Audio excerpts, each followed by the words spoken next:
अब हम डिजाइन करेंगे हैंडल की। तो यहाँ पर ये है हमारे पास स्क्रू जैक का हैंडल जिसका डायमीटर है स्मॉल d। इसकी हम करेंगे डिज़ाइन। तो इसमें लगने वाले टोटल टॉर्क को ज्ञात करेंगे हम। तो हैंडल पर लगने वाले टोटल टॉर्क की हम गणना करेंगे जो कि होता है capital T is equal to capital T1 plus capital T2। T है यहाँ पर टोटल टॉर्क, T1 है यहाँ पर स्क्रू जैक के हैंडल को रोटेट करने के लिए जो टॉर्क आवश्यक होता है वो है हमारे पास T1। और जो स्क्रू जैक के कप और हेड के बीच में फ्रिक्शन क्रिएट होता है उस फ्रिक्शन को कम करने के लिए जो टॉर्क आवश्यक होता है वो है हमारे पास T2। तो T1 का मान हमारे पास होता है T1 is equal to W10 alpha plus 5 into D/2। अब यहाँ पर यदि हम एक सेकंड के लिए 10 अल्फा प्लस 5 को हाइड कर दें, छुपा दें, तो हमें W इंटू D/2 मिलता है जो कि हमारे पास टॉर्क का फॉर्मूला होता है लोड इंटू त्रिज्या।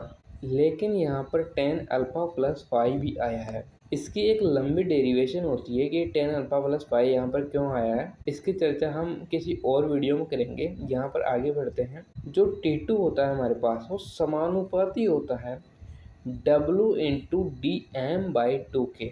W इंटू त्रिज्या क्या होती है हमारे पास टॉर्क होता है। लेकिन यहाँ पर क्या है लोड इंटू त्रिज्या समानुपाती है T2 के। ये समानुपाती का चिन्ह यहाँ पर क्यों आया है क्योंकि T2 हमारे पास क्या होता है फ्रिक्शन को ओवरकम करने के लिए जो टॉर्क लगाया जाता है, टॉर्क आवश्यक होता है, तो उस फ्रिक्शन का कोफिशिएंट लाने के लिए यहाँ पर समानुपाती नियतांक लगाया गया है। इसकी सहायता से हम यहाँ पर कोफिशिएंट ऑफ फ्रिक्शन लाते हैं म्यू। और यहाँ पर जो DM/2 है उसे हम लिख सकते हैं RM। अब ये DM या RM क्या है उसे देखिए आप। ये हमारे पास स्क्रू जैक का हैंडल है, ये हेड है और ये कप है।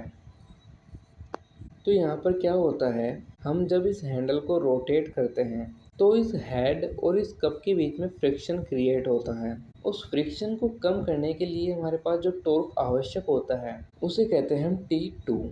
उस स्थिति में जो हमारे पास रेजिस्टेंस एरिया होता है वो कुछ ये वाला और ये वाला होता है। इन दोनों एरिया को निकालने के लिए हम क्या करते हैं इस आउटर डायमीटर D3 में से इनर डायमीटर D4 को माइनस कर देते हैं। तो हमारे पास DM क्या होता है, DM को हम इस D3 और D4 का उपयोग करके ही निकालते हैं। और RM क्या होता है, यहाँ पर D3 की त्रिज्या ले R3 और D4 की त्रिज्या ले R4। तो इन दोनों का उपयोग करके जो हम त्रिज्या निकालते हैं रेजिस्टेंस एरिया के लिए उस त्रिज्या को हम कहते हैं RM। तो आगे बढ़ते हैं। तो यहाँ पर RM का मान हम दो तरीकों से निकाल सकते हैं। पहला तरीका है यूनिफॉर्म प्रेशर थ्योरी से।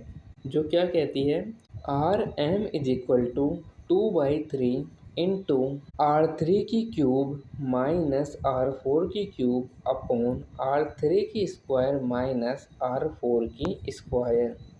और दूसरा तरीका है यूनिफॉर्म वियर थ्योरी से जो हमें कहती है RM is equal to R3 plus R4 upon 2। तो इन दोनों तरीके से हम RM का मान निकाल सकते हैं। तो डिजाइन ऑफ हैंडल में हमने क्या ज्ञात किया, एक तो ये टोटल टॉर्क हमने ज्ञात किया और दूसरा है त्रिज्या RM जो मीन रेडियस है उसे हमने ज्ञात किया। अब हम ज्ञात करेंगे बकलिंग लोड, यानी कि जब स्क्रू स्पिंडल पर बकलिंग लोड लग रहा है तब उसके डिजाइन हम ज्ञात करेंगे।